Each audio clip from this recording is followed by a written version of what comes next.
প্রতি মুহূর্তে নিজেদের অকাত্যা বুঝতে পারছে পাকিস্তান সেনাবাহিনীর সদস্যরা।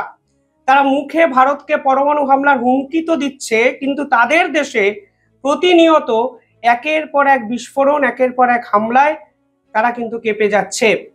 ঠিক একদিন আগে তালিবানরা জানিয়েছিল পাকিস্তান সেনাবাহিনীর বিভিন্ন সেনাঘাঁটির উপর তারা একসঙ্গে 12টি জায়গায় অ্যাটাক করে, যার ফলে প্রায় 50-এর বেশি পাকিস্তান সেনাবাহিনীর সদস্য মারা যায়। আর এই ঘটনার 24 ঘন্টা কাটতে না কাটতেই বালুচিস্তান লিবারেশন আর্মি ও বালুচিস্তান লিবারেশন ফ্রন্ট একযোগে পাকিস্তান সেনাবাহিনীর উপর একসঙ্গে 5টি জায়গায় হামলা করলো, যার ফলে ন্যূনতম 15 থেকে 20 জন পাকিস্তান সেনাবাহিনীর সদস্য সম্পূর্ণভাবে খতম হয়ে গেছে। অর্থাৎ শেষ দুদিনে দু রকমের হামলা পাকিস্তান সেনাবাহিনীকে ফেস করতে হলো, যা রেমেডি পাকিস্তান সেনাবাহিনীর কাছে কিন্তু ছিল না। যে খবর কালকে উঠে আসছে সেখানে বলা হয় প্রথম সংঘাতটা হয় জেহেরি এরিয়াতে, যেখানে খুজদার বলে একটি জায়গার কন্ট্রোল নিয়ে নেয় বালুচিস্তান লিবারেশন আর্মি। এবার পাকিস্তান সেনাবাহিনীর সদস্যরা ভেবেছিলেন এই খুজদার নামক জায়গাটির কন্ট্রোল পুনরায় তারা ছিনিয়ে আনবেন এবং বল প্রয়োগ করে যখন মিলিটারি আস্ফালন এই পার্টিকুলারলি জেহেরি এরিয়াতে দেখাতে গেছিলেন পাক সদস্যরা, ঠিক তখন বালুচিস্তান লিবারেশন আর্মি নির্বিচারে পাক সদস্যদের ঘিরে ফেলে এবং গুলি চালাতে শুরু করে। এর ফলে ঘটনাস্থলেই প্রায় 5 জন পাকিস্তান সেনাবাহিনীর সদস্য কিন্তু মারা যায় এবং পাকিস্তান সেনাবাহিনীর সদস্যরা পার্টিকুলারলি ওই খুজদার এরিয়ার কন্ট্রোল অফিসিয়ালি বালুচিস্তান লিবারেশন আর্মির হাতে তুলে দেয় এবং পালিয়ে গিয়ে প্রাণ বাঁচে। ফলে বুঝতেই পারছেন, যারা কথায় কথায় ভারতকে হুঁশিয়ারি দেয়, আফগানিস্তানকে হুমকি দেয়, তারা তাদের দেশের একটি বিদ্রোহী গ্রুপের কাছে রীতিমতো প্রাণ ভয়ে পালিয়ে বাঁচেন। এবং আজকের দিনে দাঁড়িয়ে এই চিত্রটা পাকিস্তান সেনাবাহিনীর কিন্তু আসল চিত্র। পাশাপাশি কালকে আরো কিছু ঘটনা পাকিস্তানের বিভিন্ন অঞ্চল থেকে উঠে এসেছে, যেখানে বলা হচ্ছে যে পার্টিকুলারলি ডেরা ইসমাইল, এই যে ডেরা ইসমাইলে একটি গ্যাস পাইপলাইন ছিল পাকিস্তানে, যা অত্যন্ত গুরুত্বপূর্ণ একটি ইনফ্রাস্ট্রাকচার, তা সম্পূর্ণভাবে উড়িয়ে দেওয়া হয়েছে বালুচিস্তান লিবারেশন আর্মির পক্ষ থেকে।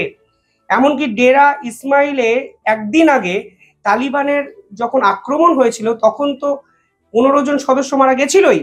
কালকে এই পাইপলাইন আক্রমণ যখন পাকিস্তান সেনাবাহিনীর সদস্যরা থামাতে যায়, তখন বালুচিস্তান লিবারেশন আর্মি ও বালুচিস্তান লিবারেশন ফ্রন্ট তারা একযোগে এই অঞ্চলে সেনাবাহিনীর উপর আক্রমণ করে। ফলে কালকে ঘটনাস্থলে অফিসিয়াল তথ্য বলছে 10 জন পাকিস্তান সেনাবাহিনীর সদস্য সম্পূর্ণভাবে শেষ হয়ে গেছে।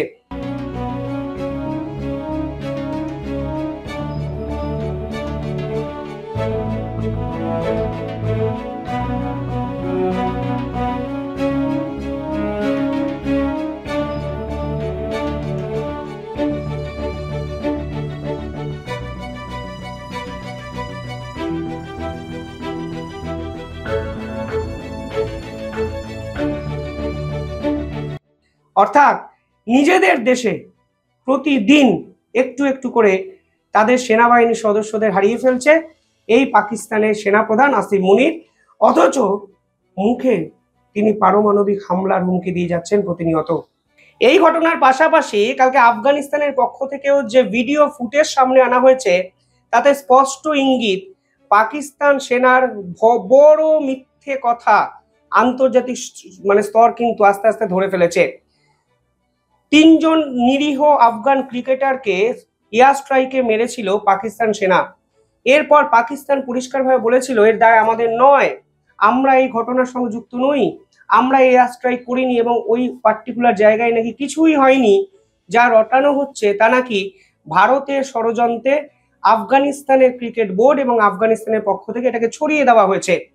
প্রথম থেকেই আফগানিস্তানের সঙ্গে এই যুদ্ধে পাকিস্তান সেনারা যেভাবে গোল খাচ্ছেন, তাতে ভারতের যোগ টেনে আনা ছাড়া তাদের কাছে কোনো উপায় ছিল না। কিন্তু কালকে আফগানিস্তানের ক্রিকেট বোর্ড একটি ভিডিও বার্তা প্রকাশ করে দেয় আন্তর্জাতিক মহলে। সেখানে তারা দেখায়, দেখুন কিভাবে পাকিস্তানের সেনাবাহিনী নির্মমভাবে সিভিলিয়ান স্ট্রাকচারের উপর এয়ার স্ট্রাইক করে, এবং যে ভিডিও প্রকাশ করা হয়েছে তাতে পাকিস্তান সেনার যে আসল রূপ তা কিন্তু পরিষ্কার হয়ে যায়। আফগানিস্তানের পক্ষ থেকে কালকে স্টেটমেন্ট এসছে এবং তারা পরিষ্কার বলেছে তাদের কাছে ক্লিয়ার ডকুমেন্ট আছে, ভিডিও ডকুমেন্ট আছে যে এই এয়ার স্ট্রাইকটি পাকিস্তানের পক্ষ থেকে চালানো হয়েছিল। অর্থাৎ পাকিস্তান যেভাবে বারবার ফেক ন্যারেটিভ বিল্ড আপ করার চেষ্টা করে ওয়েস্টার্ন মিডিয়াকে কাজে লাগিয়ে, কালকে কিন্তু তারা আর সেটা পারলো না। এবং এই ভিডিও ফুটেজ আমি চাই আপনারাও দেখুন, আপনারাও দেখা উচিত এবং বোঝা উচিত কিভাবে পাকিস্তান সেনাবাহিনী আসলে দিনের পর দিন নিরীহ মানুষকে মারে আর ক্রেডিট নিয়ে বলার চেষ্টা করে আমরা সেই দেশের সেনাবাহিনীকে মেরেছি, ওই দেশের ফাইটার জেটকে মাটিতে ফেলে দিয়েছি। নিরীহ সাধারণ মানুষদের মারা এবং পাকিস্তানের জঙ্গিপনা দুটোতে একই মুদ্রার এপিট আর ওপিট, ঠিক সেটাই কিন্তু পাকিস্তান সেনাবাহিনী ধারাবাহিকভাবে করে যাচ্ছে এবং মিথ্যে ন্যারেটিভ বিল্ড আপ করার চেষ্টা করছে। কিছুদিন আগে আফগানিস্তানের এক মন্ত্রী পরিষ্কারভাবে আসিম মুনিরকে এয়ার স্ট্রাইকের পর হুমকি দিয়ে বলেছিলেন, আমরা পাকিস্তান সেনাবাহিনীকে এমনভাবে প্রেশার তৈরি করব যেন তারা ভারত সীমান্ত দিকে দৌড়ে চলে যায়। অর্থাৎ ভারত সীমান্ততে পাঠিয়ে দেওয়ার হুঁশিয়ারি আফগানিস্তানের পক্ষ থেকে এসেছিল। আন্তর্জাতিক মহল প্রশ্ন তুলেছিল কেন আফগানিস্তান এই ধরনের হুমকি বা হুঁশিয়ারি দিয়ে যুদ্ধ চেষ্টা করছে। আর প্রমাণ হলো এই ভিডিও, যে ভিডিওতে সাধারণ নিরীহ মানুষ বারবার করে কাঁদছেন এবং বলছেন কিভাবে পাকিস্তানের জঙ্গি সেনা প্রধান আফগানিস্তানের নিরীহ সিভিল স্ট্রাকচারকে অ্যাটাক করেছে এবং আসলে তার ডিপ্রেশনের এক্সপোজার, এটা আর কিছু নয়। কারণ আফগানিস্তান অলরেডি পাকিস্তানের ডুরান্স লাইনের 7টি চেকপোস্টকে দখল করেছে, প্রায় 200 জন সেনাবাহিনীকে খতম করেছে, ফ্রেন্ডশিপ গেটকে তছনছ করে দিয়েছে, এমনকি পাকিস্তানের একাধিক গোয়েন্দা দপ্তর এবং মিলিটারি ইনফ্রাস্ট্রাকচার ড্রোন স্ট্রাইকে দিনের পর দিন গুড়িয়ে দিয়েছে। দেশের ভিতরে তালিবান বালুচিস্তান লিবারেশন আর্মি, দেশের বাইরে ভারত আফগানিস্তান, পাকিস্তান সেনাবাহিনীর ভবিষ্যৎ কোথায়? এই প্রশ্ন কিন্তু কালকে দিনভর উঠলো পাকিস্তানেই এবং আন্তর্জাতিক মিডিয়ার বিভিন্ন ক্ষেত্রে পাকিস্তান সেনাবাহিনীর এই ভূমিকা নিঃসন্দেহে চর্চার বিষয়। আপনারা কিভাবে দেখছেন পুরো বিষয়টি কমেন্টে জানাবেন। দেখতে থাকুন দ্য ইন্ডিপেন্ডেন্ট বেঙ্গল চ্যানেলটিকে ভালো লাগলে সাবস্ক্রাইব করে দেবেন। ধন্যবাদ।